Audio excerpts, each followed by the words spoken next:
Hey guys, and welcome back to this channel. In this video, I'll be showing you guys how you can save projects to another folder in CapCut PC. So go to menu, go back to the homepage section. It's going to bring you here. Go to settings, the gear icon, and go to settings again. Then you are going to select save to, and you're going to select the folder that you want all of your projects to be saved in.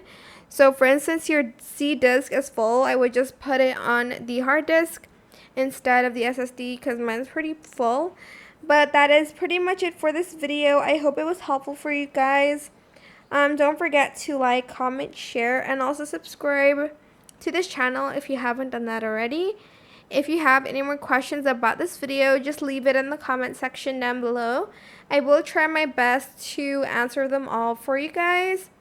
And if you found this video helpful, please click the thanks button as well. That is it for this video. Thank you so much for watching. And this is how you can change the folder to where your saved projects are. Goodbye.